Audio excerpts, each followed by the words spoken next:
Welcome to the third session of the Future Proof with Dimension Data in association with Business Day series. It's great to have you with us again today. I'm Mudiwa Gavaza and I'll be facilitating this important discussion on cybersecurity and resilience in an increasingly unpredictable world.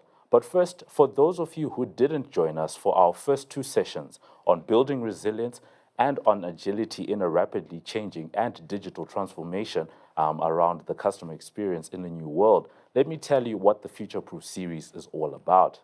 The series of Future Proof virtual sessions brings together industry leaders to share insights and practices that promote business readiness for an unpredictable future.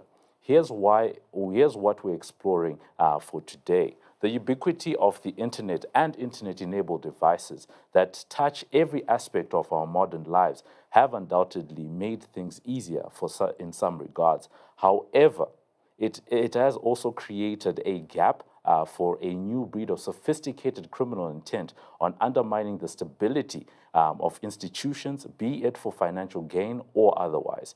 As a result, the call to implement cybersecurity initiatives has never been greater. The recently publicized cyber attack on Transnet's port services in Cape Town and Durban have actually thrust the topic of cybersecurity squarely in the public domain. At a time when South Africa's container terminals were already under significant pressure, dealing with freight backlogs caused by COVID-19 lockdown, the security breach of the parastatal's IT systems actually presented a dire threat to the economy. Unfortunately, this is not an isolated incident. But how are organizations actually staying ahead of the curve to secure the next horizon of cyber resilience? Let's tackle this and more with our speakers. Joining me online is Prof. Mervyn King, who is a senior counsel and former Supreme Court judge and a former lecturer for myself, and he's actually going to share his insights on leadership, cybersecurity, and resilience in an increasingly unpredictable world. Welcome, Prof. King. If you have any questions, please feel free to actually ask them in our live chat. Now, thank you so much for being with us, Prof. Now, I think COVID-19 has actually been squarely the thing that everyone is dealing with. What has been your experience of the last 2 years of the pandemic? Any notable lessons or observations, at a personal or business level for you? So, Madhura, it's good to see you again, having lectured to you. And I want to talk this morning, and really today is about cybersecurity, the meeting, and whether we're in the pandemic or out of the pandemic. Two of the greatest risks to business in the 21st century are the question of climate change and the question of cybersecurity. And the reason for the latter being one of the great risks to business in the 21st century in terms of the filings, for example, with the Securities and Exchange Commission in the United States, is that our information systems in the very DNA or fabric of our businesses. So anybody who's online at present, who goes back to his or her office or goes back to carry on business and someone has hacked into their information system and you get a ransomware note, you've got a huge issue. So without our information systems being secure, the business is not secure. So the purpose of cybersecurity is to prevent unauthorized use, access to our information, or disruption of our information. In order to achieve this, management has to take prudent and reasonable steps to ensure that this doesn't happen. And the board, of course, has oversight over this because the board has ultimate responsibility. And so we have to ask the question at the board, and there should be an agenda item at each board meeting now: IT governance and cybersecurity. What is your IT governance plan? If the company has a chief information officer that chief information officer, in my judgment, should be one of the executive directors. Because do you have a plan for recovery if there's a disaster or there's a lack of business continuity because of a breach of your cybersecurity wall? And is the plan in clear, concise, and understandable language? That is because not all of us are educated in computer science. And in addition, we have to now deal with the POPI Act. So we need to identify someone in the company to be the disaster recovery officer, and he can also be the information officer, information protection officer.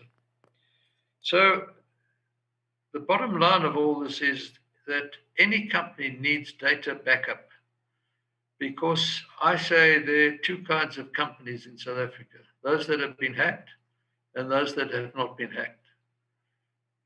When we are asleep, the Chinese and the Russians are awake, and they are intercepting, and one day you will be hacked. Adiwa mentioned Transnet, but companies like Standard Bank have been hacked. British Airways have been hacked. I was a victim there because I had to cancel my credit card, for example. They got details of 500,000 customers' credit cards. So you need this data backup. And the board has to, on an informed basis, do an analysis, a cost-benefit analysis, as to what is the best method to have backup in case there is a breach of your cybersecurity.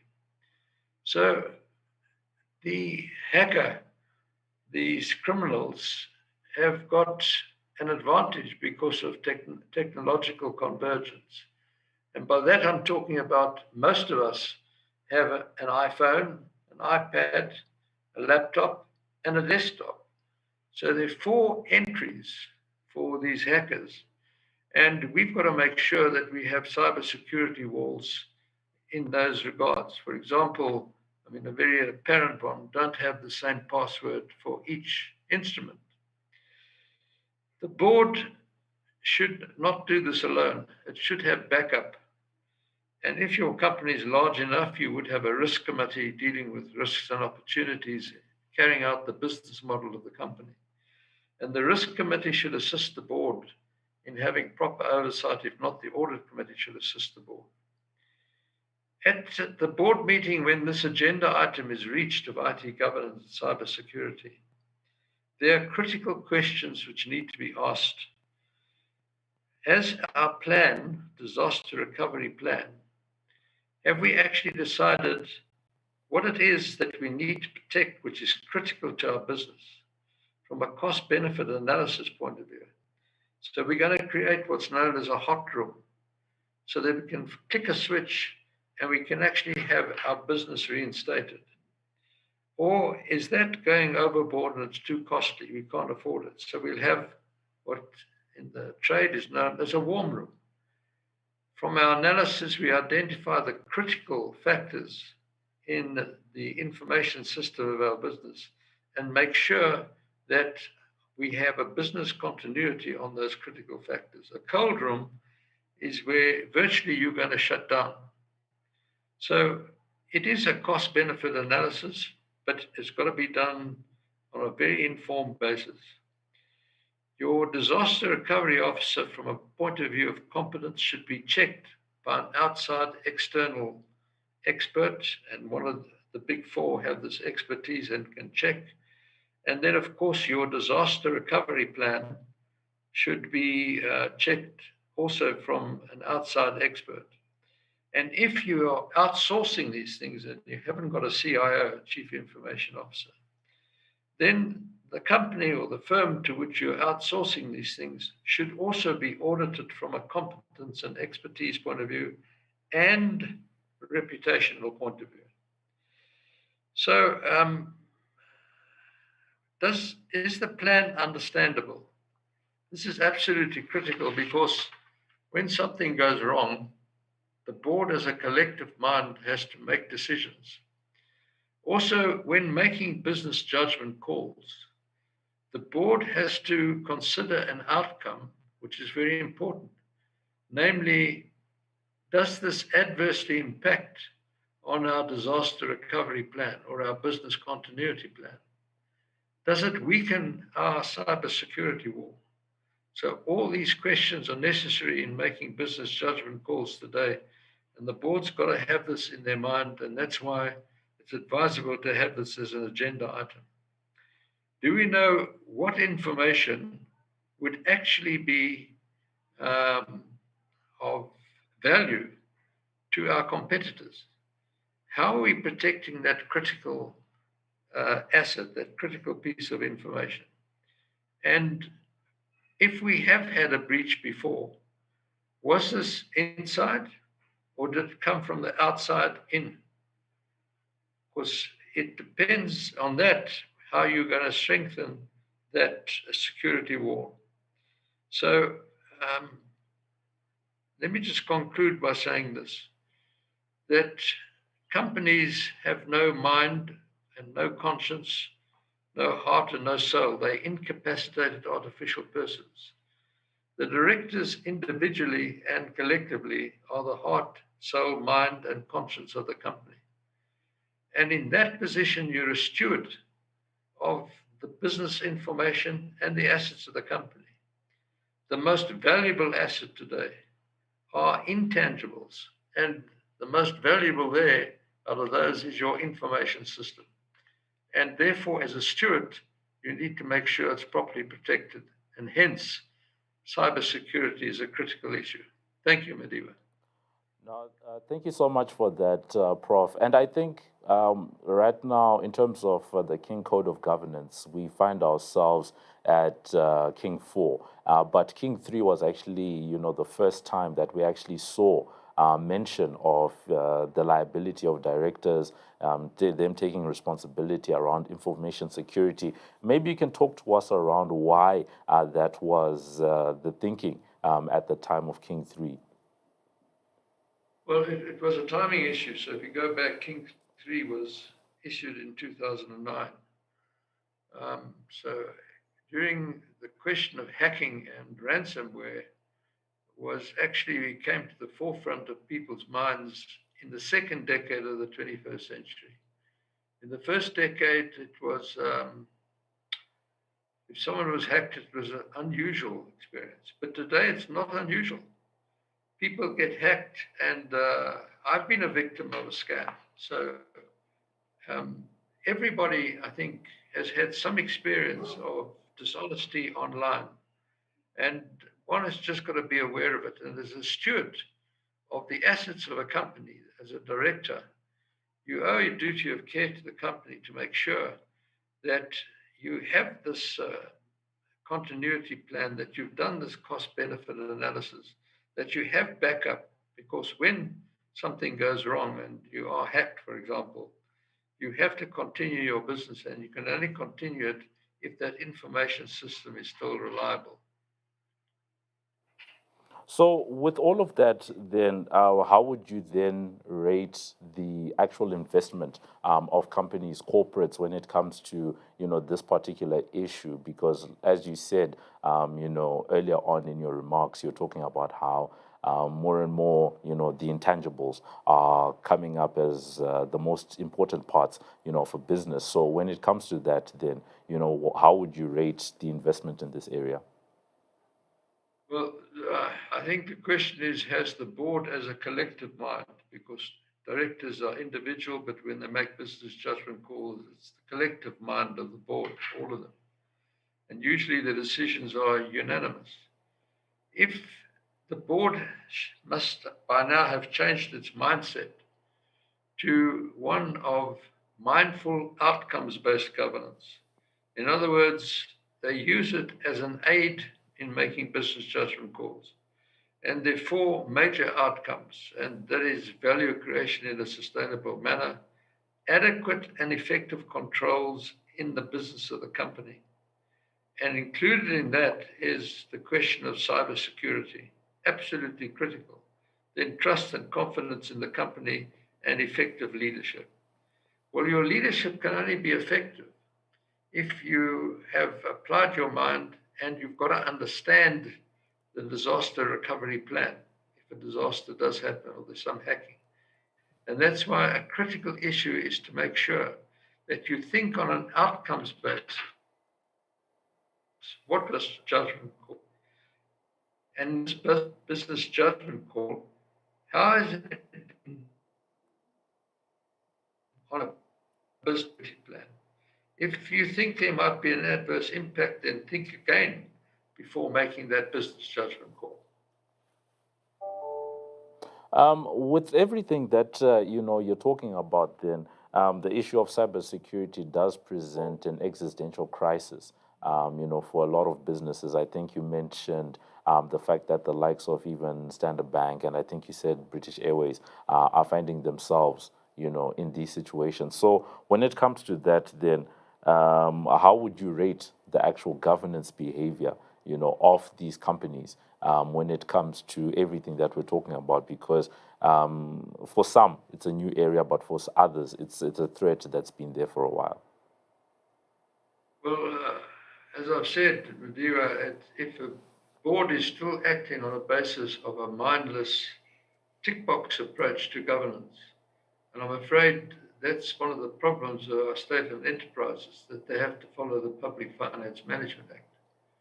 And in speaking to directors of our state-owned entities, they tell me that management spends some 60% of their time on conformance, ticking boxes to make sure that they complied with the various provisions of the PFMA, and 40% on performance.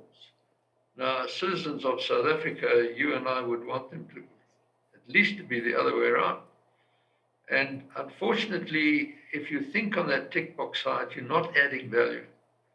And that's why I think the answer again to your question is thinking of from a governance point of view, is it mindful and outcomes based? So exactly as when you're making a business judgment call, collective mind of the board, you've got to think inter alia on what is the impact on our cybersecurity, on our disaster recovery plan, on our business continuity plan. If it's adverse, you should think again about that business judgment call. How is it aligned with our long-term business strategy and our business model?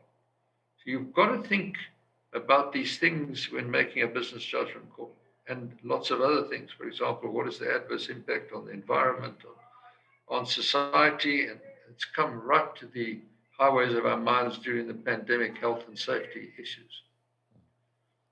Now, one of the things that has become quite evident and quite clear is the fact that, all of these breaches that we're talking about, the cyber attacks in our market, there's a lot of them that are being reported. Is it a matter of that there's an increase in cyber attacks, or are we simply just hearing more about it at the moment? Is it simply a matter that we're just hearing more reports, or that we're actually seeing more visibility of the issue from what you can see? Well, it's very interesting, that question, because I was online to a company in America only a few days ago, and they were saying that studies have been done because all of us are so much online, that there's more opportunities for interception and there's more opportunities for hacking.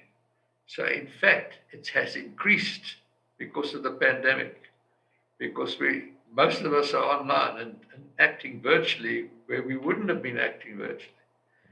So it's increasing the ability to intercept and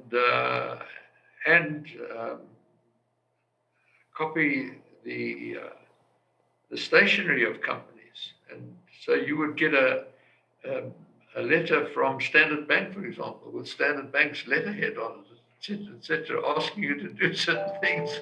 And you would think, well, this is a absolutely kosher letter, when in fact it's been interception and asked you to pay monies into a certain account. And you think, well, yes, I was dealing with Standard Bank on this deal, and so you deal with it. I mean, only a few days ago, I learned tragically, a couple bought a house for just over 2 million rand, and it didn't need a bond.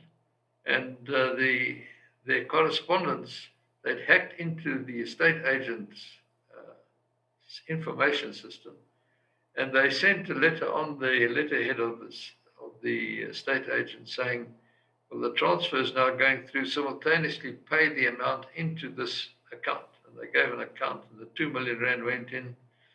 And the conveyancing attorney a few days later said, where's the money? And we're still waiting for the money. They said, no, we've paid. The money's gone. They found, no. Well, that was the wrong account. Meanwhile, there were about 10 or 12 of these scammers, and through ATMs, they had withdrawn the whole of the 2 million rand out of that account. And that just shows you absolute disaster for those two people. But that's what's happening today, simply because most of us are going online. And so the discussion I had with the American company is, in fact, hacking is increasing just because we're online. Now, that's quite a tragic story. That's actually quite a tragic story that that you're talking about, and a lot of companies actually get breached and they don't want to tell the market, right? So if a company is actually breached, just given the magnitude of what we're talking about, should there not be an obligation to actually report it? Should companies not be obliged to publish, that they've actually been breached? Because as a shareholder, should they actually not know what's actually going on?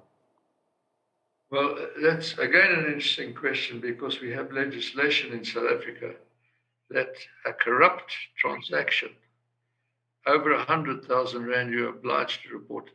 And if you don't report it, you commit an offense. And in my judgment, the definition of a corrupt transaction is a dishonest transaction.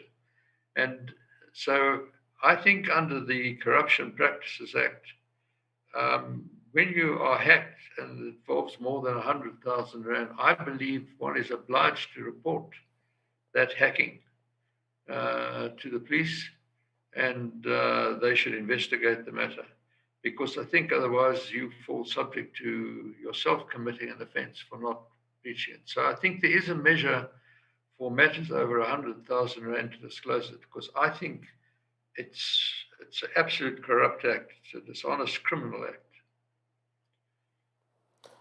And with that said, then, when it comes to actually implementing some of these things, maybe taking a step back to governance itself, do you think that's something that can actually enhance competitiveness, especially good governance? Some people might see it as being, a lot of admin, but do you think good governance could actually help with the competitiveness of a company? Well, if Madiba, you and I are directors of a company, we owe a duty of care to the company.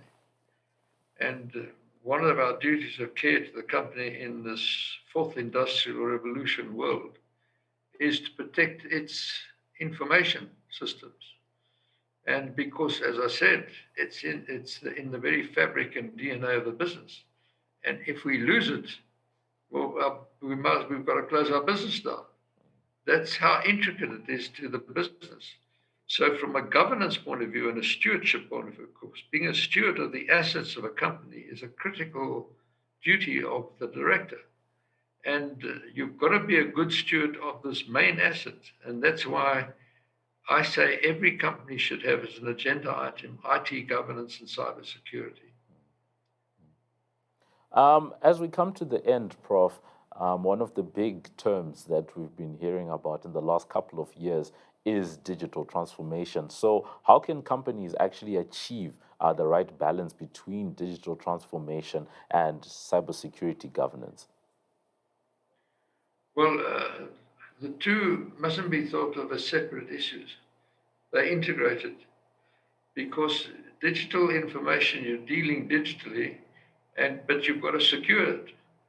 And so the two are together, and it's good stewardship to make sure that your digital practices, your technology is absolutely secured, because without the proper functioning of that, the integrity of it, and that it's usable and useful to people who are running the business of the company, then I'm afraid the company is going to run into trouble.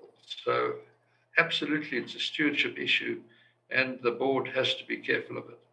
Remember, a board can delegate these functions to management, but they can't abdicate their responsibility. So when something goes wrong, like a ransomware demand, the board's got the responsibility, and the company can sue the board for lack of duty of care. So directors have to be very careful today in making business judgment calls and seeing how they impact on the cybersecurity system of the company. Now, as someone who's actually attended lectures by Prof. Mervyn King, I can definitely say that, this is definitely in line, with some of the things that were being taught back in the day. And it's really great to see that Prof. King is really, still on this march and actually updating with some of these issues around cybersecurity. So thank you so much to Prof. Mervyn King, who is a senior counsel and former Supreme Court judge, for sharing some of, your experience and insights with us.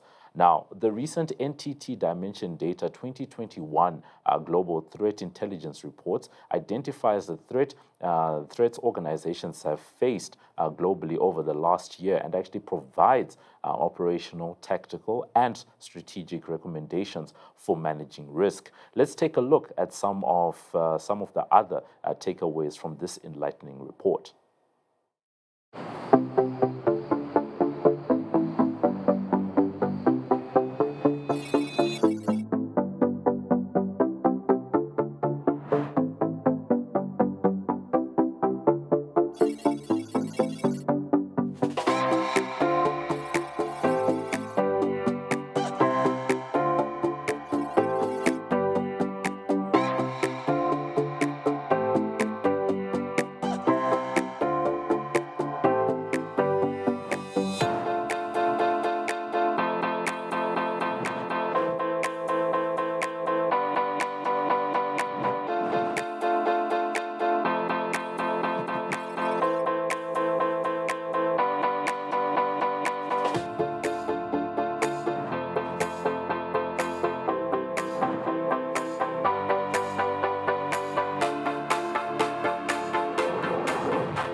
I'd like now to welcome our team of panelists who will discuss how to stay ahead of the curve to secure the next horizon of cyber resilience. With me in studio is Itumeleng Mahati, who is the Group Executive for Information Security over at Standard Bank, together with Celia Manchiane, who is Chief Information Security Officer at Coca-Cola Beverages Africa, and Seshni Mudli, who is Principal Head for Finance and Intelligence Security over at Dimension Data. And then joining us online from the UK is Warren Small, who is Senior Vice President and Head of Security Sales and Innovation at NTT.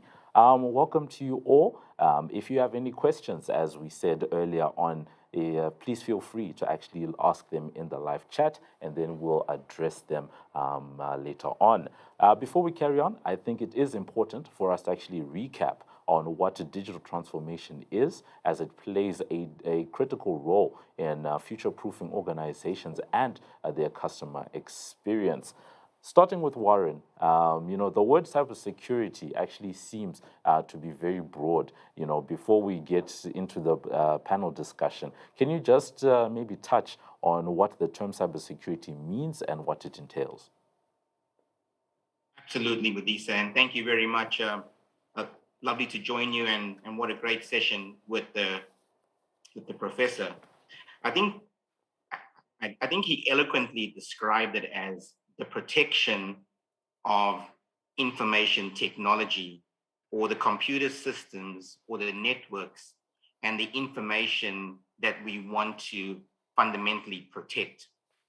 But I think more than that, what we want to ensure that both hardware, software, and the electronic data is protected against damage, because it's ultimately the disruption of this infrastructure that causes mass outages and mass hysteria, preventing productivity in most businesses, like we've seen in recent cases in South Africa. And now, Celia, I'm just going to turn to you because, Warren has actually then given us that the importance of just making sure that, things are not damaged, and we just make sure that we stay away from the mass hysteria. From your point of view, what is the importance of cybersecurity? I think Prof and the team have just mentioned that the importance of cybersecurity is about keeping our information confidential. Yeah. Integrity and availability. But it's much bigger than that. It's about the organization reaching their objectives, making a profit. All organizations, they are in business to make a profit. Yeah. So the importance of cybersecurity is that it enables, it is mostly not a cost. Cybersecurity is not a cost, it's a value to the organization to reach its objective, making a profit, keeping its stakeholders happy, maintaining its reputation, and keeping up with productivity. So it provides that value add in enabling the organization to reach its objectives at the end of the year. Now, I'm certainly with you there, because it speaks to the fact that, cybersecurity does feed into the bottom line in so one way or another, because that's one of the things that I think gets left out. People don't invest in it because they don't fully see, what its actual value is. I'm going to turn to, Itumeleng and just ask, that in the last Future Proof event we actually hosted, we discussed digital transformation. In every business, and every business actually has certain goals they need to achieve in their digital transformation journey. How does having better data security as part of a strategy actually benefit, the company, strategy and all that? Thanks, Madiwa, for that question. It's actually quite interesting how in the last 20 months, our information security strategies and digital transformation strategies have actually been tested. Yeah. We've seen that in a lot of industries, digital transformation that would have happened over a period of 2 years has been fast-tracked, and we've seen it happen in a period of about 2 months, where we had no time to overanalyze what we need to do, but we just had to move forward. So this has really shown that for businesses that are really taking the digital transformation journey as a key anchor of their business, Yeah. it means that you need to be thinking differently around how you want to position yourself in the market. And a cybersecurity strategy really ensures that you're able to create trust with your customers or with the industry that you're working in ensuring that you're able to protect the data that you're now going to move online. I heard when Prof was talking about how we are now becoming more and more connected because a lot of businesses have moved from physical to online. A lot of us are now working from home. What that means is that cybersecurity becomes the core of how you then protect all of that digital information that you're now creating in your business. Yeah. I think another key factor that we need to bring in, you would see that a lot of businesses are now moving to cloud computing because cloud becomes the core of digital transformation. Yep. If you want to ensure that your business is able to connect from anywhere at any time with the right availability of IT infrastructure, then your cloud computing is really a provider that will give you all of that. If you are going to go cloud, information security then becomes a pillar that will ensure that you're able to do this securely wherever you are and whichever cloud provider you choose to work with. So I really think it becomes very important that as you go through your digital transformation, you have a full understanding of how you're going to protect all of the workloads that you're now digitalizing. Yeah. Agreed. And it makes sense because, as companies digitalize more, like anything, in the world, advancement comes with some people trying to use the advancement in the wrong way. Yeah. So, Seshni, we've heard previously, I think Prof actually gave a couple of examples. He's mentioned himself that a cyber attack on British Airways, resulted with him having his credit cards having been cancelled. But for most businesses, right, what is the actual impact, of a modern cyber attack at the moment? Yeah, I think the most immediate and hard-hitting one is financial loss, and that can be insurmountable. You then have reputational and brand damage, and for me that is quite, it's problematic. It's a massive problem, and it's because once a client associates themselves with an organization that has been breached, that level of trust has been broken. A recent survey that I read alluded to 3 out of 5 customers are more likely to cancel services with an organization that has been breached. That's big. 87% would tell others about that experience. And alarmingly, 30% would take to social media to vent about it. Yeah. So, the snowball effect of a reputational damage can be quite big. The other notable one is around legal and compliance. Yeah. And under GDPR, we know that organizations, they are obligated to demonstrate that they have taken all the necessary steps to protect individuals' identifiable information. And then you've got loss of sensitive data. Yeah. And for me, this is key, because if you are in the healthcare sector, for example, and a breach happens where records are deleted, it impacts a patient's treatment, for example. The most recent article that I've read this week is a reported breach in UK around Afghan interpreters. And there's an incident where an email was mistakenly sent to over 250 Afghan interpreters that are seeking safe relocation into the UK. Yeah. What this has done is that it's compromised some of the interpreters that are currently in hiding in Afghanistan. So, people, and rightfully so, they expect their personal information to be kept safe and secure and treated with confidentiality. Yeah. And when an organization, has a breach, the impact is quite severe. And, yeah. Can I just add on that? Also, when we talk about resilience, it's about how an organization then has to respond when there is an incident as well. Yeah. It gives you that competitive edge. I mean, we've seen organizations that have gone through a cyber incident, Yeah. but they've actually became more relevant after that because of how they responded. So also it's not about defense and prevention, it's about responding to it, informing the 100%. regulator, informing your customers, your stakeholders, keeping that confidence high so that people can continue doing business with you. I think that actually speaks to something that was brought up earlier on about how issues of governance and cybersecurity can actually work to increase the competitiveness of, of an organization. And maybe, I can extend that thought, to then ask you about small businesses, right? Because they make up, a large chunk of this economy, right? And with everything that they have to worry about, they might not even have cybersecurity on their radar at all, So what are the benefits for small businesses to actually get on the train and invest in cybersecurity? Unfortunately, in the digital era, there is no small, medium, and large. The cyber hackers see us the same. They are looking for money. They're looking for valuable data to sell. And the new saying says, data is now gold, right? Yeah. But what can small businesses do? I think the first thing is to use your current resources. Your people is your first line of defense. That's important. Cyber training, that's the first thing. And most of the time, it's not costly. Yeah.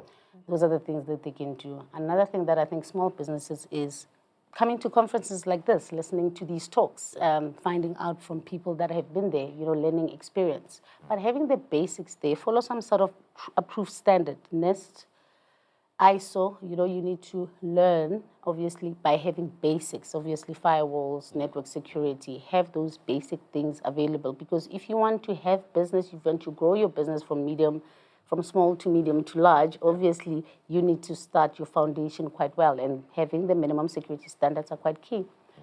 Another thing that I've actually realized, cybersecurity itself is quite expensive. So what I find is that developing your own people to actually become your expertise, instead of finding new expertise out there or consultant. If you're small enough, you cannot afford it, develop your own internal staff members, obviously, to play that cybersecurity role and assist you to move to another level. Yeah.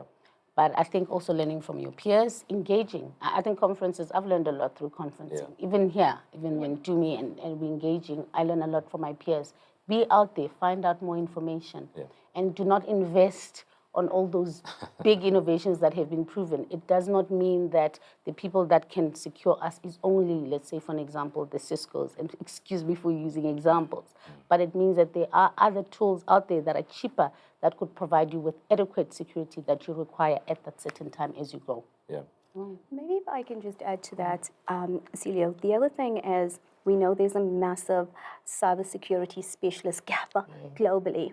I think there's north of 3 odd million individuals that are being sought after. Yes. What organizations can do is where they don't have the skill, capability, or depth of budget required for cybersecurity investment, they can partner with competent managed security services providers. They have the key competencies, they have the technical capabilities, they've invested in platforms and services, and they can come in and assist organizations to understand what some of the threat landscapes are and detect anomalies that would have otherwise gone unnoticed. So, partnership, I think, is so important when you look at trying to navigate through this landscape that we're in. I agree. Yeah. And it certainly makes sense, what both of you are saying, because, organizations, do look at this as something that is expensive, but just making yourself aware of how others are doing it, and then the partnerships that you're talking about, is necessary. But I can also then imagine that someone who's, watching or listening to this right now might be like, oh, but, Celia is telling us, what to do, right? And it makes sense, right? But then how are, people actually doing it and implementing it on the ground? And I'm actually going to ask, Tumilang, just around how are you guys actually, approaching cybersecurity? Okay, I think it's also quite important to understand the risk that you are exposed to. Yeah. Before you even get to a point where you start looking at the technologies that you need to buy, what skills that you need to look at, understand the size of the business that you have, what sort of sensitive data do you process in your organization, in what cases are you exposed, do you have any third parties that you're sharing information in? So paint a clear picture around your risk profile first, so that you then understand your journey that you will then need to take to get to a point where you are more resilient, where you understand what tools you need to have. It might be that if you're an SME that doesn't really process a lot of personal data, your risk rating might be lower. versus a company that processes a lot of personal information or shares information with other third parties. So I would say a good starting point is just understanding your risk profile based on the type of business that you're in. Yeah. So once you've understood that, then the partnership with external vendors that have spent enough time on research and development around tools that can help your organization becomes quite important. We've said that there's a huge skill shortage in the cybersecurity space. It becomes very challenging when you want to go and hire someone that's going to come and implement all of these tools for you. Why not partner with someone who's done it before and done it so many times with others that will able to help you with the lessons learned, with the quickest way to do these things, and that will come with the right methodologies to get you to that point as quickly as possible. I really say the partnership is a core component of it before you even look into technologies that you need to bring into the organization. Okay. No, that certainly makes sense. I want to turn back to Warren, right? You're in the UK, so you've got a different view when it comes to some of these things. We've been using a lot of local examples on our end.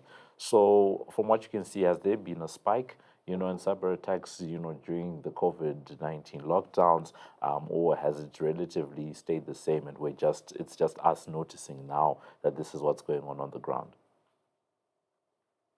Yes. So first and foremost, Modisa, everything that other panelists have shared or what they've articulated is nothing short of incredible, right? I think the whole concept of risk is what everybody ultimately is focused on, because the objective is to ensure that we are trying to not only lower risk, but we are trying to ensure that the organization has effective controls in place to demonstrate the ability to minimize the risk. What we've seen as an increase are three fundamental concepts that I like to talk about. Number one, it's related to risk, but it's what is an organization's digital footprint today? We spoke about the COVID pandemic. We spoke about the fact that everybody is now connected, or everybody wants to connect.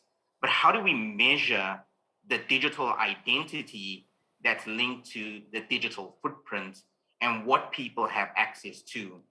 And then fundamentally, how do we ensure we map that back to an organization's digital risk? And lots of organizations, differ based on what the professor was saying, that some organizations are following a tick box approach, right?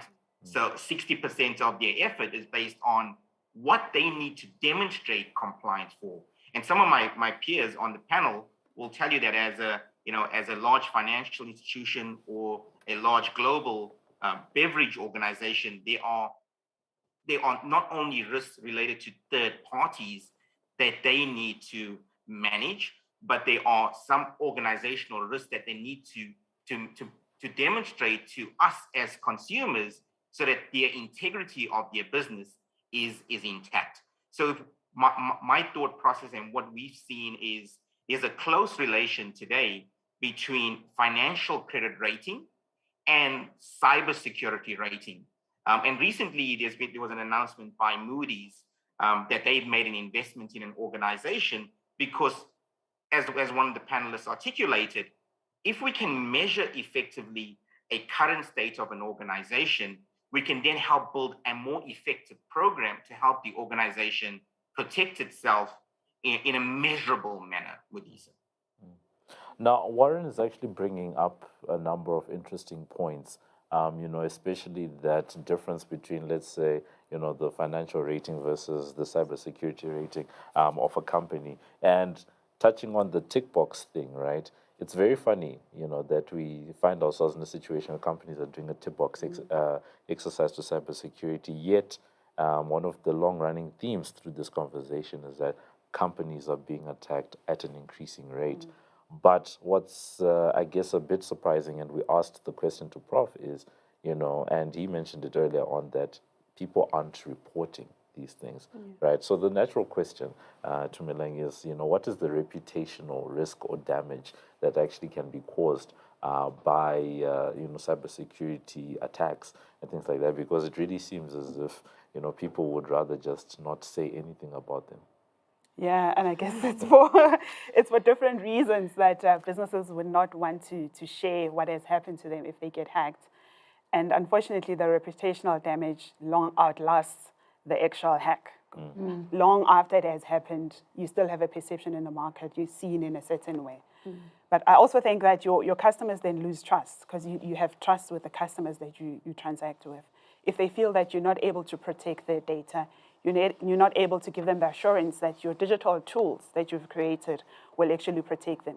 If I think about a financial services example at Standard Bank, over the pandemic in the last 18 months, we've seen a huge migration of our users moving from physical transacting, walking into a branch, and actually giving away their physical wallets for e-wallets or digital wallets. Yeah.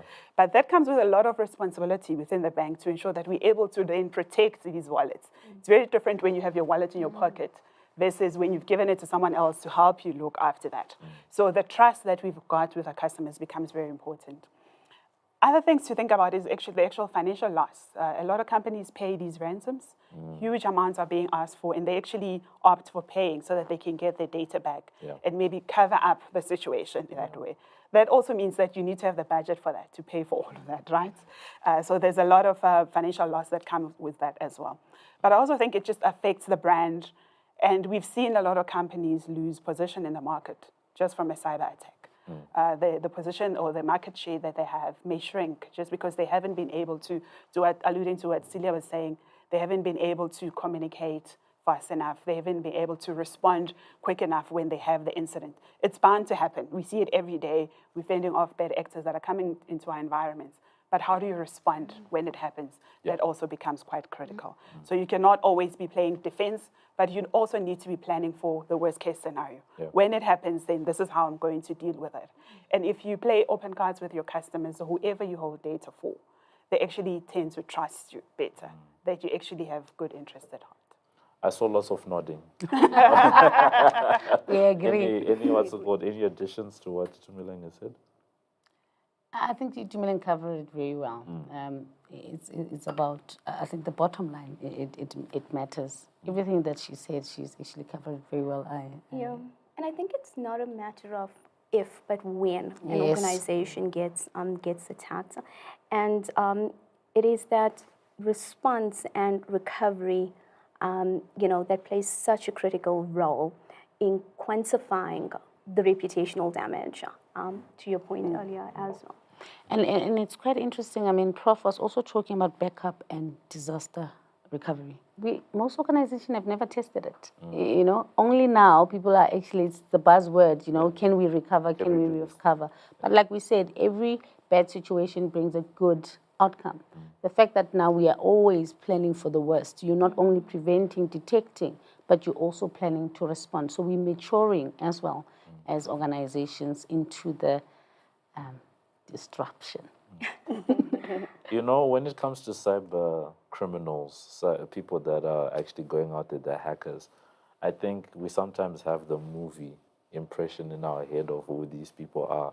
But in my head, these are people that are probably waking up, going to work just like any of us, on a day-to-day basis. We might not know exactly where they're working, but they're waking up, they're going to these places, and they're thinking, they're looking at the situation on the ground, they're looking at what's going on around the world, and they are, taking advantage. So Celia, from your point of view, how have some of these bad actors actually taken advantage? There's been a lot of destabilization over the last year, globally, right? How are they taking advantage of that? I think panic. They saw the environment panic. We all panicked when the pandemic came. We all moved from our perimeters at work, where we were safe within our VPNs, to unlimited perimeters, and we were panicking. Obviously, as globally, we were all under business continuity when we all were on lockdown. So people had increased their digital footprint, like the Prof said. You moved from 1 device to 4 devices. So it means that as one person, you had 4 devices that you connected to. So the opportunity for them to penetrate the environment was actually quite huge. And we were also looking for the information out there. We were clicking. We wanted to understand, what is this COVID? What does it mean to me? Online schooling. So we were all clicking. Yeah. What is amazing is that I've never actually been to a shop. I love online shopping. Yeah. It also changed the way we do things. So that's how they took advantage of the situation. But I think they actually kind of succeeded because we went from structured environment to an unstructured environment for a while. Yeah. Yes, some of us are still learning, but I think some of us, we are sort of like in a semi-unstructured environment, and that's how they took advantage of the situation. But also lack of knowledge. I mean, I think to me, this is basic, maybe because I'm a CISO, having HTTP and then saying to someone, you've won something. Have you played a competition? Have you played lottery? So that's why excitement, not knowing what to do, user training became, at some point, I could walk through our office and talk to our users, don't do this, don't do that, but they were now at home. My kids were at home. So it's protecting our users while they were in the office. Now our perimeters moved to their homes. As a CISO now, I have a responsibility of people that are outside my reach, that are in their homes. So they took advantage of the panic. And they're still taking advantage of the panic. Now, part of the move that you're talking about, that move to a home environment, that's been the reality of a lot of people out there. And, a lot of companies, I don't know whether we can call it, they went into a state of panic, but there was survive or die sort of mode that happened as we moved workforces from in the office, to that home environment that Celia's bringing up.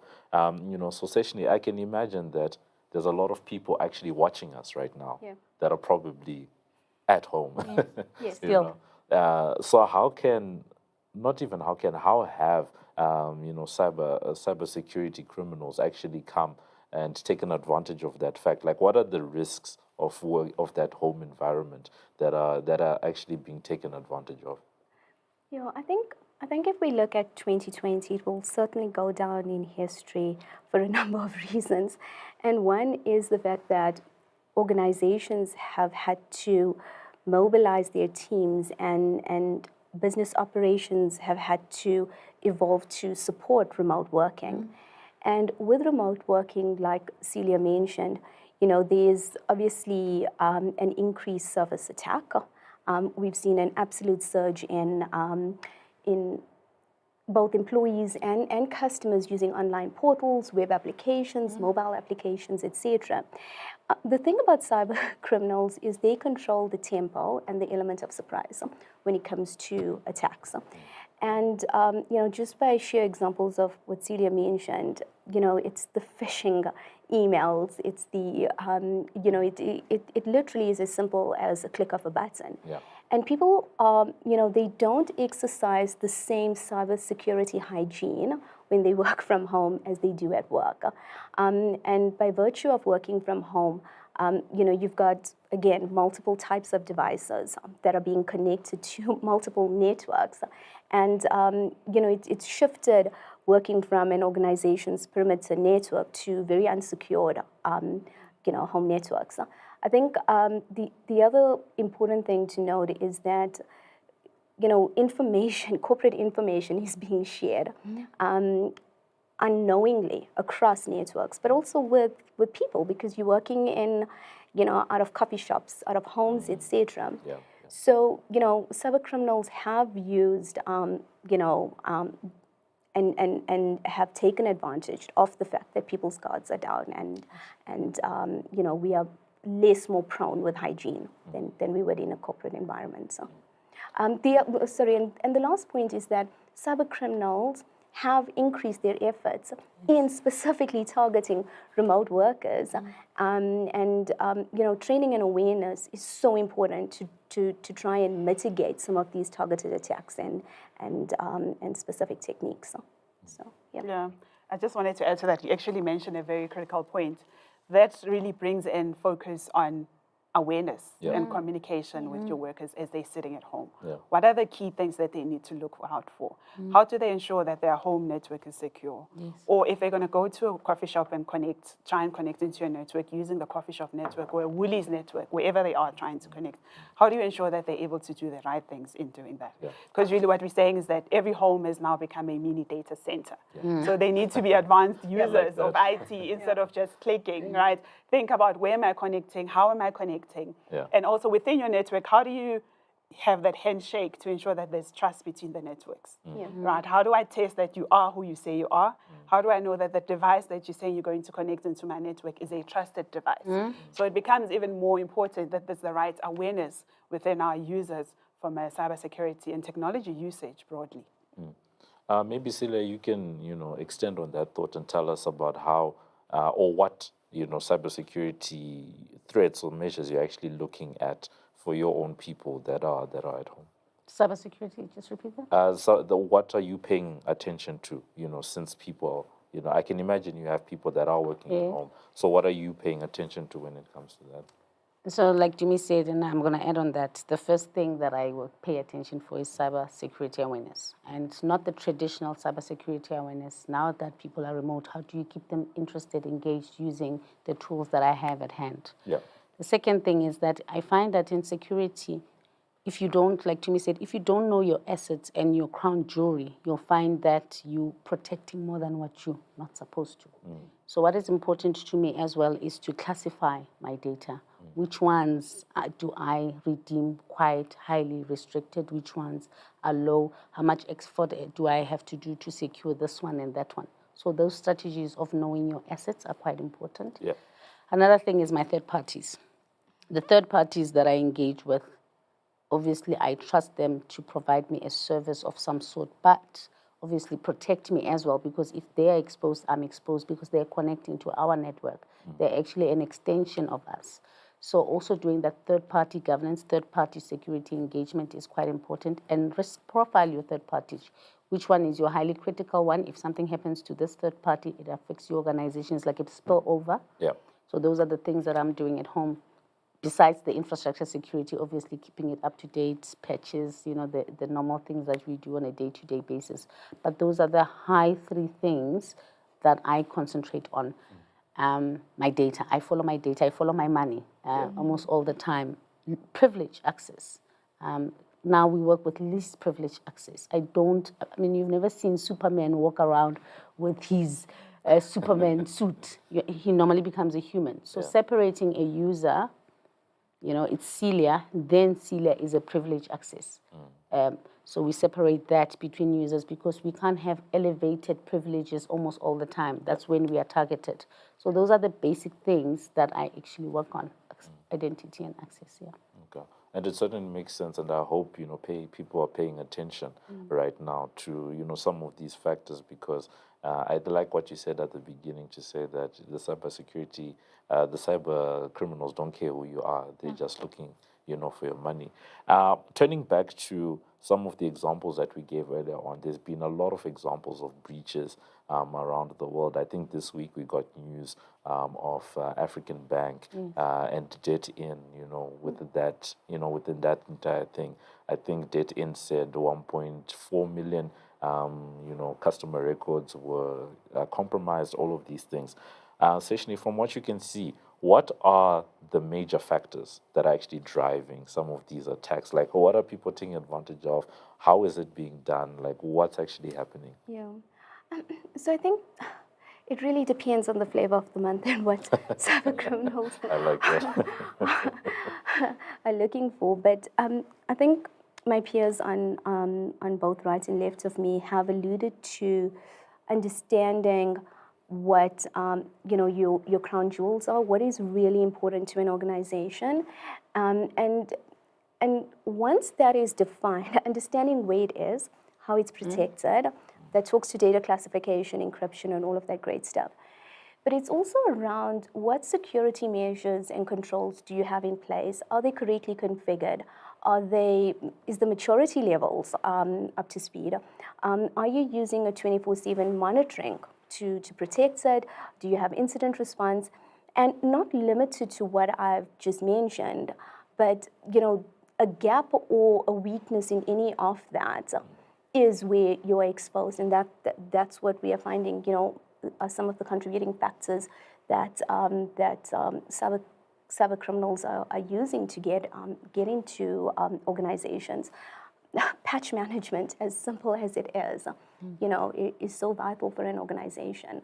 So yeah, I mean, Itumeleng, you see this on a daily basis. Yeah, definitely. So it makes sense. I mean, if you're not going to have good housekeeping, get the basics right. You're patching. If anything comes out that you need to ensure that it's straight through into your environment to protect and patch, do that. That's what you need to do. But what I find is also how you manage your privileged users. So how do you ensure that if someone needs to be given privileged access into your systems, you only give them when they need it? Yes. As soon as they're done, you take it away. Because this is really the key to your kingdom, right? It's the key really to your crown jewels, as Celia said. Yeah. So you can't just have keys running around. You need to know at any point you have a process that manages how you give access, who has access, and why do they need to have that access. But we're really seeing that a lot of extortionists, you'll see they're very patient, right? So they can get into your environment and stay for 2 years if they think it's going to be profitable enough. Yes. In some cases, it's not a same-day hit and run. They come in, they learn, they understand the environment because they really think that it's going to be a big hit for them. Yeah. So it's very important that you have a clear visibility in your environment. You have an understanding of what is happening, who's accessing what, and why, and when. With that, then you're able to defend your business. And just to add on to me, cyber criminals don't have processes and sign off, and very they're agile. always agile. So I find that now, as CISOs, I mean, the first thing that challenges me every day, I think like a hacker. Yeah. When I engage with any team, I think like them. Because I don't have processes where I'm going to get a signature and then do me as to approve me, they are hitting. So I think we also need to move from that traditional tick box to more thinking like them. What would they be looking for? If I was a hacker, what would I do? Yeah. You understand, like that. So, and then you get to combat or you get to defend in a more effective way, unlike the tick box exercise. Okay, no, it makes sense. Warren, you can hear that we're in the minds of hackers at the moment. We're talking about the fact that hackers don't seem to discriminate. They don't care whether you're big or small. At the same time, they can sit for 2 years in an organization and just learn what's going on. But the question I have for you is just around industries, right? With everything that they're doing, right? Are there certain industries that are being targeted, more than others, right? Are they the ones where, if I'm running a bakery, I know that no one is coming for me, or, if I'm running a... Huh? So Modisa, I like that question. And to my panelists, I'm sorry I can't be there with you in person because it's such a invigorating dialogue. One of the panelists spoke about visibility. I think that's critical because we then spoke about access and we then spoke about authorization, right? For us, if you don't know what you have and you don't know the cause and effect, how do you then manage it?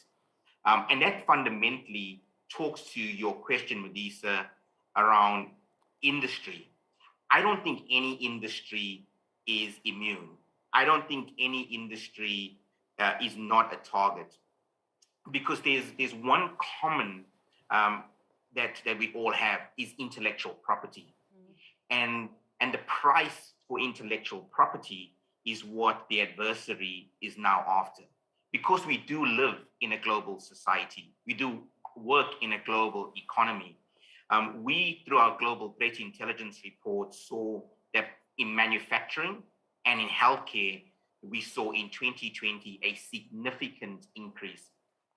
And one could say, well, maybe because, to my panelists who works at a beverage bottling company, and maybe because the infrastructure has been in place for so many years, and maybe because they just don't have the resources or we don't have the time to keep infrastructure current, as an example. Or maybe in the healthcare industry, because they are, a hospital, or they provide services to patients like you and I. Maybe they don't need that that critical infrastructure or advanced infrastructure.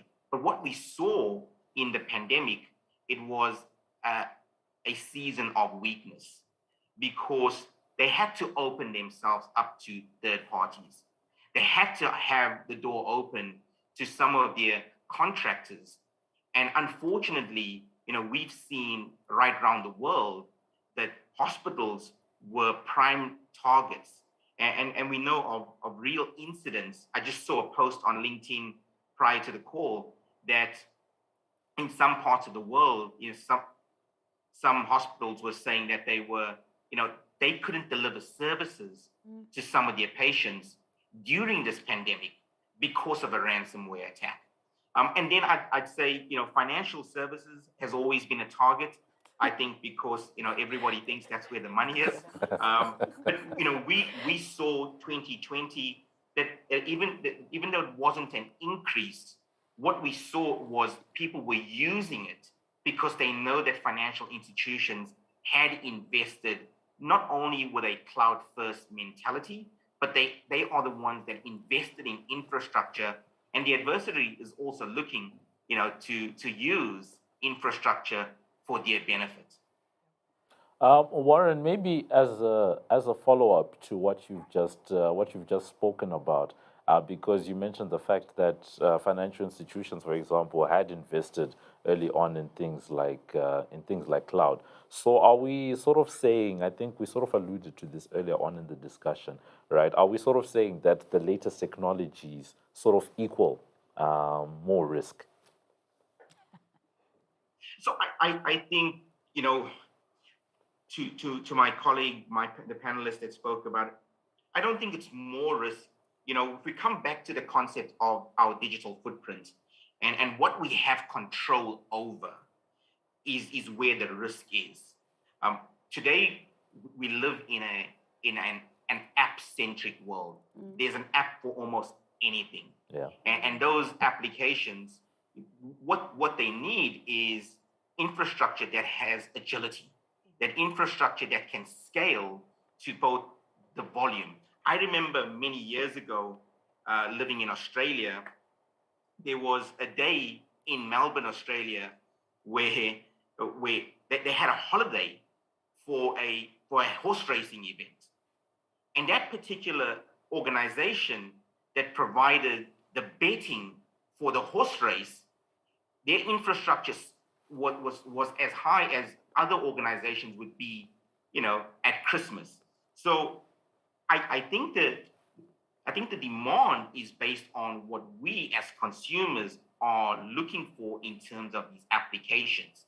And some of our peers that are working in places like banks are using not only to minimize costs, but they're looking to drive that agility in terms of performance, because we all know a second is too long, right? And if something doesn't load in a second, you click it again. So I think the scale and the inability to have control, to wrap your arms around where my data is and who has access to my data and what changes are being made to my data is what the concerns are right now to the CISOs, who have my respect, because the problem changes every day. We see statistics, Modisa, where some people say a cyber attack is happening every 34 seconds. Just think about the number of attacks that happened while we were having these conversations. And I saw one as late as last week where they said a cyber attack happens every 11 seconds. So think about the amount of people, think about the amount of tools, think about the infrastructure that you need to have in place to have the level of threat intelligence for those risks.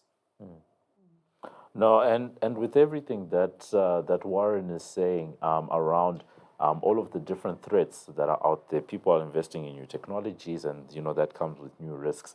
And it would be easy to ask the question of what measures can companies actually take to minimize or mitigate that risk.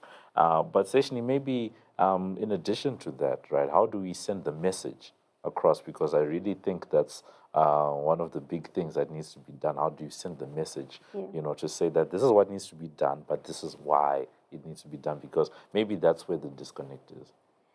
So absolutely. I think when we look at minimizing risk, really how long is a piece of string? Yeah. I think it needs to start first with an organization defining what their cyber risk tolerance level is, and taking a risk-based approach. For me, it's around, again, understanding what you are trying to protect, what are the, how it can be impacted, and then putting the right controls in place to manage that. In addition, in the market, there's a myriad of controls, frameworks, standards that organizations can use or try, to adopt. But the reality is that at the end of the day, internally, there needs to be a mindset shift. The CISO, or the old narrative of the CISO being responsible for cybersecurity, they are just one cog in the entire security engine of an organization. Yeah. It's so important that, and Professor Mervyn King alludes to this, it's so important that at board level, there's a corporate culture shift of cybersecurity and the importance. A survey run by McKinsey in North America on their top financial companies reflected that 95% of board only looks at cyber risk and technology risk 4 times a year. I was quite pleased when Itumeleng and I had a conversation outside. She mentioned that, at Standard Bank, it's actually quite frequent, but that's, a pocket of excellence in the entire corporate landscape. Training and awareness starts from top down and lateral in an organization. Every single individual plays an important role in ensuring that that organization is breach ready. So for me, I think it is the single most inadequately addressed area that, when done frequently, it can be quite effective in an organization in terms of minimizing risk. Just to add on that, you're right when you say when leadership, when the board and the executives are on board, it's very easy to cascade down to other staff members. I mean, yesterday in our organization, we had a Teams Live, and the CEO was talking about cyber, like for an hour. And people were posing questions, how does it affect us? They asked him what makes you, what doesn't make you sleep at night? He said cyber, and then they had a Teams call. I was there. I never answered any question because I am part of the cybersecurity strategy of the organization. I'm a person responsible, but we all have a responsibility in an organization to make sure that we're secure. So that support, that visibility, leadership saying the right thing, leadership acting in that way, it just matures the organization in another level where whether you're talking to a cleaner or whether you're talking to an executive, when you talk about cyber, they all understand what you're talking about. No, it certainly makes sense. Warren, I'm actually going to give you possibly the last word on this discussion before we get into, we've got some Q&A that's come in from our audience. And, one of the things that's quite apparent is the fact that in organizations, people need to talk about these issues. And one of the things that usually drives people to actually talk, especially in corporates, is regulation, right? So maybe you can talk to us about how companies or corporates can actually have that balance between regulation, versus cybersecurity when it comes to keeping sensitive data in the cloud, versus being on premises. Yeah, I think our panelists and Prof have already answered the question, so I'll summarize it. I think for me, come back to the first points I made around know your digital footprint and then measure that against the risk to the organization. Because some people and some industries make it easier because they limit your scope because they know that's where they would be audited. So I then say, once you have visibility to your digital footprint, then put a policy in around identity and who has access to it and why they have access to it, and then measure and manage that level of control. And then lastly, I would say, coming back to continuous assessment, not assessment for the sake of doing a penetration test or testing access to or testing the inability for something to break, but do a continuous test or continuous validation of controls that are in place to measure the efficacy so that one, you can demonstrate compliance, but two, you know that in the event of an attack, you have the right controls and tools to respond. No, thank you so much for that, Warren. It's time for us to get into some questions that have actually come in from our audience. We have a question here from Sidwell, and I think I'm just going to start with Etumeleng. Maybe I'll pose this one to you. Okay. It says, "Morning, guys. Question, do you think we have enough cybersecurity or security awareness in the country?" I think that's something that was brought up earlier on. But the extension is, if not, what suggestions or strategies should organizations have or implement in mitigating the matter? And I think I would also add my own little piece there, to sort of say, CIOs, how can they themselves be equipped, for cybersecurity, just so that everything is rounded? Yeah. Okay. So I guess the short answer would be no. We don't have enough awareness when it comes to cybersecurity. Unfortunately, we still have people that fall for the trick of a Nigerian prince that has left money for them. And they really believe that someone is going to send them this huge sum of money, and they would actually share their details with an unknown actor. So I would really say if you talk about at a national level, it's not just something that the private sector needs to look at, but there's a partnership between private and public sector that we just need to look at. How do we create cybersecurity awareness as a general thing? It could even mean that in schools, cybersecurity needs to become part of the curriculum. I know some of the schools have started looking into that. Because if you start it there, then you're going to create citizens that are just tech-aware, because we are becoming more and more digitally connected, right? So we need to ensure that. Okay. Then your second question around how the CIOs can then play a part in this and what sort of things they need to look at. I really think that CIOs need to be change agents in the business and not sell cybersecurity as an IT issue, but more as a business issue. When you go to the business, don't talk to them about the number of machines you've encrypted or what needs to be patched. It means nothing to them, right? It's all well and great when you're talking to your tech teams, but when you go to the business, talk about the risk. Talk about the possible scenarios. Take some of these examples that you're seeing in the market and play them back so that they can see how other businesses are being impacted by this. I really think that CIOs in business, in partnership with CISOs, as well as CDOs, where there is a CDO in the business, there needs to be that close alliance in ensuring that there's a single message that goes back around how business needs to be protected. That's true. I think what you're saying, actually feeds into the next question, and maybe, between Seshni, Celia, and Warren, if you want to, maybe take this, and the question is about, is the panel seeing more CIOs being part of company boards? I think that's the question. CIOs, okay. I think that's true. I mean, most companies now are digital. Yeah. If you're not digital, you're already in a digital transformational strategy to get there. So if we are talking CIOs in particular, yes, I think CIOs should be part of the board and are becoming part of the board, because now the organization becomes more effective and efficient, becoming more digital with technology. So they should be part of the board. They should play part of the board. Where the problem lies is when CISOs are not part of the board. But the CIOs, I think, I don't want to say it's been solved, but it has matured.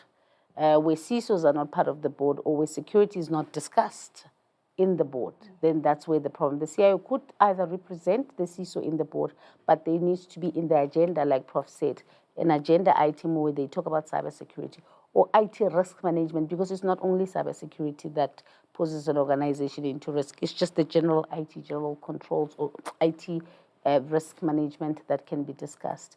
So I think that's where the area of maturity needs to be in most organizations. I think a CISO is called when there is a problem, more than a CISO is called to provide guidance and to have an input into the strategy. Okay. No, that's fine. Seshni, maybe I'll pose this one to you. I think it was sort of touched on earlier on, but I'll just ask it. It says we refer to this is from Josh, and he says we refer to the hackers as being out there. Is the weak link not the employee with their BYODs? I think humans will always be the weakest link when it comes to cyber security. And absolutely, I think as much as we think that there is external threat actors, there are already internal, weak gaps in amongst human behavior in an organization. And absolutely, I think the mere fact that we are all functioning with a myriad of devices, the fact that we are bringing our own devices to continue working remotely, there is a lack of security hygiene across some of those devices. So absolutely, it's it is a concern, and I think it's something that I'm sure, IT departments, CISOs, CIOs, etc., are looking at how they can, get as many devices as possible security ready. But yeah, I think it's a Spot on. Yeah, spot on. definitely. And externally, it's intentional. Internally, within, sometimes it could be unintentional and intentional. So you're dealing with lack of knowledge and a person that is intentionally posing a risk. So the risk insider threat is quite real in any organization. Okay. Warren, this one came in for you, and the question is, do you think the introduction of POPI in South Africa or the likes of GDPR in Europe will to some extent limit access to sensitive information?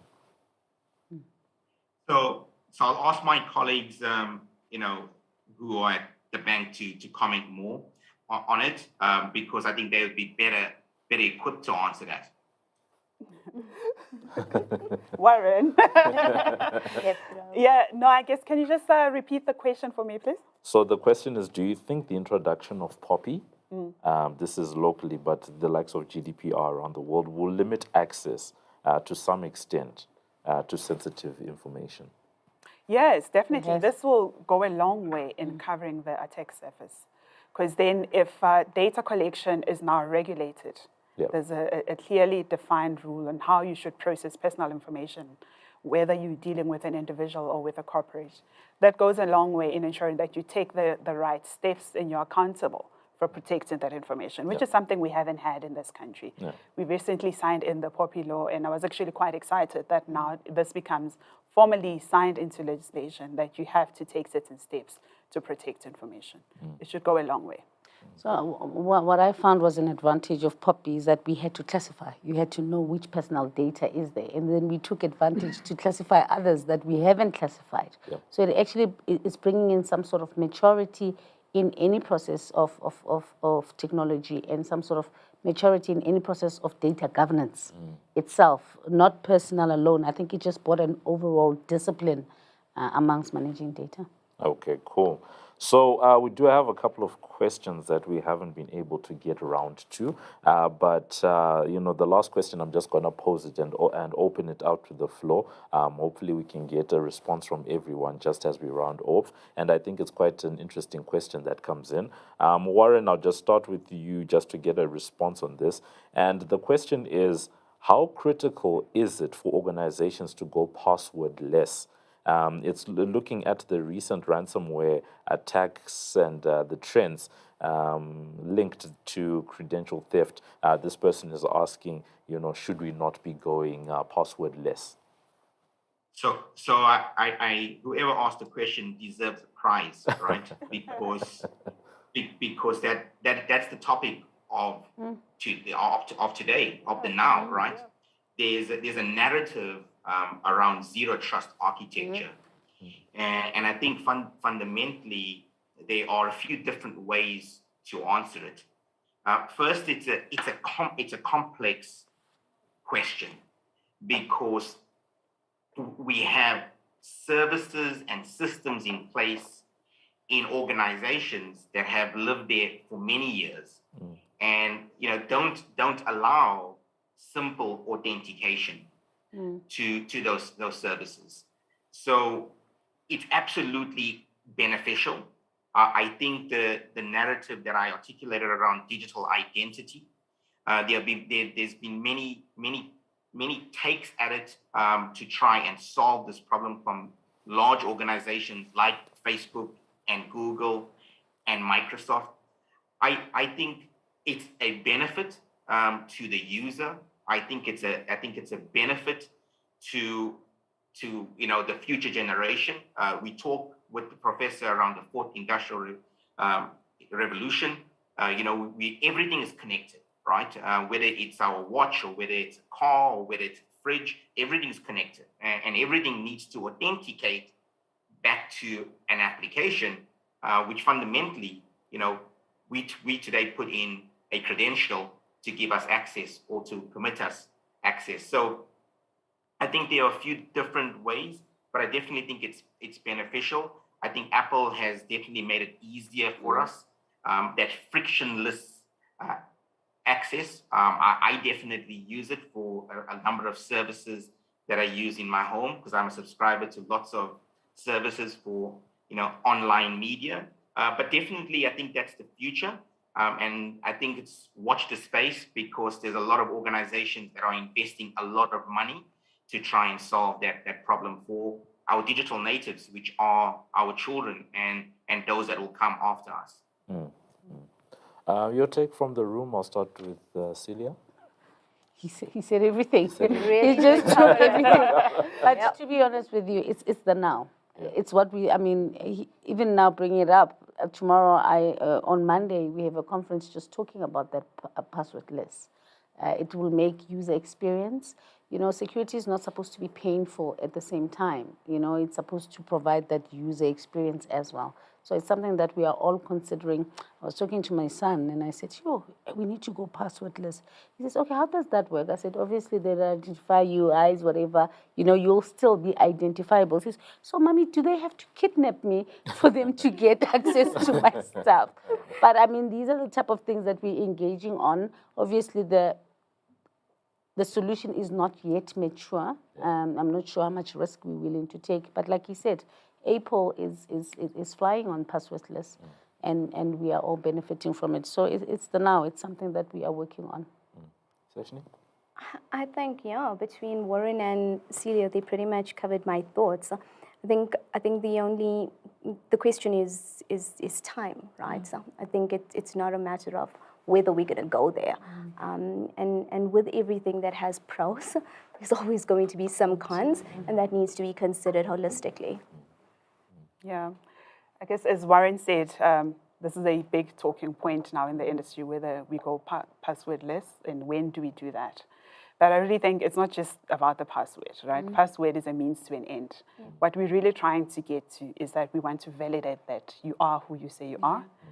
The device that's connecting is a device that we trust and can connect to our network, and the location that you're connecting from is a location that we recognize. Yeah. If there are other ways of doing that, yes, sure, that would be my standpoint, right? If we can use biometrics to do that and the technology has matured enough, let's go for it. So it's not really a debate about password or no password. It's a debate about, am I able to authenticate that you are who you say you are? Yeah. If I have a zero trust approach, today I can trust you, tomorrow I'm going to check again that you're still who you say you are. So I'm not going to do it once, I'm going to continue to do this, and it's part of what we need to do as security professionals. So it might not be a password tomorrow, it might be I need to scan your retina, it might be your fingerprint or something else, but I need to validate. We need to validate. So thank you so much to our panel members for sharing your insights with us. It's really been a fruitful discussion. And with that, this is where we wrap up for today. Thank you very much for joining us for this discussion, and to all our speakers for their valuable insights. Many thanks to Dimension Data for partnering with Business Day to make this possible. Thank you and take care. For me, Mudiwa Gavaza, it is goodbye.